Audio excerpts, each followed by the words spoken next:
कौम समूद ने भी पैगंबरों को झुटलाया, यानी समूद के तरफ सोलेह अलैहिस्सलाम आए थे जो, ठीक है। जबकि उनसे उनके भाई सोलेह अलैहिस्सलाम ने फरमाया कि क्या तुम अल्लाह से नहीं डरते, मैं तुम्हारा अमानतदार पैगंबर हूँ, सो तुम अल्लाह से डरो, अल्लाह से डरो और मेरी इताअत करो, उस पैगंबर की इताअत करो। और मैं तुमसे इस पर कुछ सिल नहीं चाहता, बस मेरा सिल तो रब्बुल आलमीन का जिम्मा है।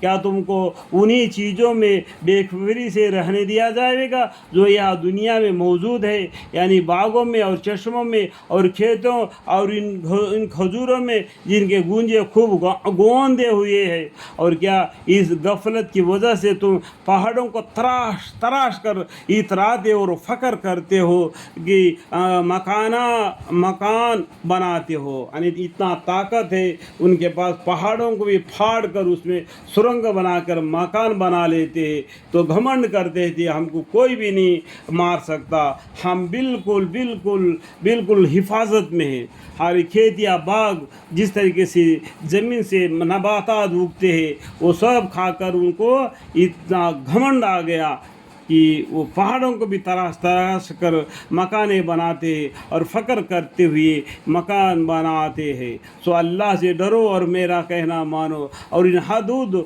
बंदगी से निकल जाने वालों के कहना मत मानो। अरे अल्लाह के हदूद है, जैसे कलमा पढ़ लिया ना, ला इलाहा इल्लल्लाह मुहम्मदुर रसूलुल्लाह सल्लल्लाहु अलैहि वसल्लम, तो इसका दायरा है, ये हद है। ये हद के अंदर में क्या करना है क्या नहीं करना है इसको बात रखना है, जो करना है वो करना है, जो नहीं करना है नहीं करना है। जो अल्लाह के हदूद है उससे निकल कर बाहर नहीं जाना। सो सर ज़मीन में फसाद क्या करते हुए अल्लाहुम्मा अग़फ़िरी, यानी दुनिया को अल्लाह ताला ने नूह अलैहिस्सलाम के ज़माने में पाक साफ़ कर दिया, और इसके अंदर फिर फसाद मत फैलाओ। और कभी इस्लाह की बात नहीं करते, यानी आपस में जो बड़ी झगड़ते हैं ना, तो उसमें इस्लाह की यानी सलामती की बात करके उन दोनों को दिल तसल्ली कर दो ताकि झगड़ा मिट जाए। उल्टा झगड़ा बढ़ा के बड़े उनको नुकसान न पहुंचाना। उन लोगों ने कहा कि तुम पर तो किसी ने बड़ा भारी जादू कर दिया।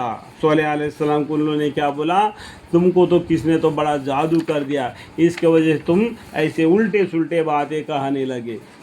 तुम बस हमारी तरह एक मामूली आदमी हो और आदमी नबी होता नहीं, तो क्या मौजज़ा पेश करो। इस तरीके से मौजज़ा मांगते हैं कि मौजज़ा पेश करो अगर तुम सच्चे हो। सोलेह अलैहिस्सलाम फरमाया कि ये एक ऊँटनी है, पानी पीने के लिए एक बारी इसी की है, और एक मुकर्रर दिन में एक बारी तुम्हारी यानी तुम्हारी मूशी के या दबी हुई कहानी है, ठीक है। यहाँ पर 3 नंबर फ़ायदा लिखा है और कुछ थोड़ी सी लिखा होगा, तो आपको तो क़ससुल अंबिया पढ़ने से सोलेह अलैहिस्सलाम का किस्से के बारे में आपको मालूम पड़ जाएगा, ठीक है भाई।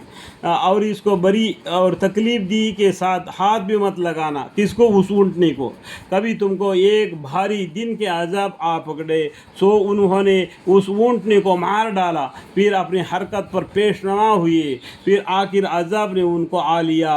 वैसे इस वाक़ा में बड़ी इबरत है, और बावजूद इसके इन कफ़ार मक्का में अक्सर लोग ईमान नहीं लाते। इस तरीके से अल्लाह ताला ने दलीलें पेश करके तुमको बता रहे वही के ज़रिया, ताकि तुम ईमान ले आओ। जहन्नम से डराते हैं, जन्नत की तरफ दावत देते हैं, ताकि तुम इस्लाम को कबूल करो। बेशक आपका रब बड़ा ज़बरदस्त और मेहरबान है। अगर तुम इतना गलती करने के बावजूद भी अल्लाह के सामने तौबा इस्तिग़फ़ार करोगे, अल्लाह ताला माफ़ करने वाला गफ़ूरुर रहीम है। व इन्ना रब्बका लहुल अज़ीज़ुर रहीम के बावजूद कुदरत के मोहल्लत देता है। कौम लूत ने भी पैगंबरों को झुटलाया। या लूत अलैहिस्सलाम का किस्सा जारी।